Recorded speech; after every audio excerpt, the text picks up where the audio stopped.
You know, I have to say this thing uh, that despite of all the social movements, all the socio-political movements that have happened, especially in the 20th century, it is utterly sad and depressing for me to see that the world is still continuing to be largely, you know, right wing or largely conservative, at least today, at least in the recent years, because I remember like when I used to look at the 2020s, this whole decade, as a child, as a kid, when I used to look at these decades, I mean, I used to think like this would be a time of utter, like absolute liberty, and it would be a time of absolute technology and all that stuff. Of course, we've made a lot of successes. We have made a lot of achievements.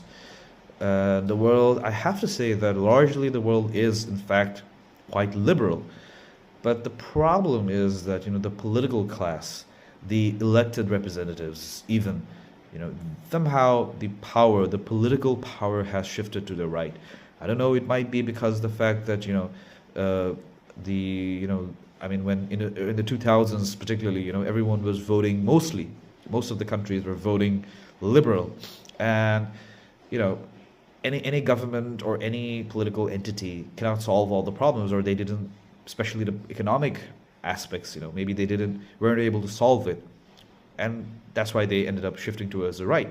See, my whole thing is that it should be more like a center versus left kind of thing that can be tolerated.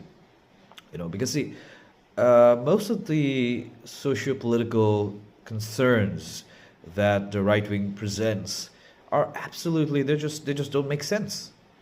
I mean, like for example, people are deciding or not deciding the kind of freedoms that transgender people should have, or like what women should be doing or not doing. These kind of things, they don't need, no one should be deciding on them. It should be straightforward.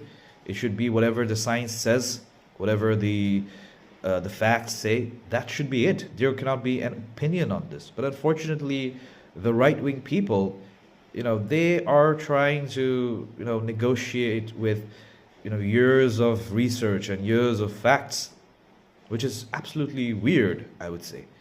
And public spaces, I have to say this, liberal or not, conservative or not, liberal spaces have to be neutral places.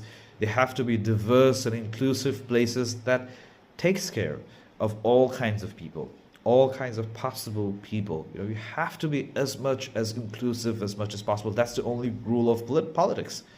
You know, that's the only rule. That's why politicians should exist in the first place. Not to be exclusive, but to be inclusive.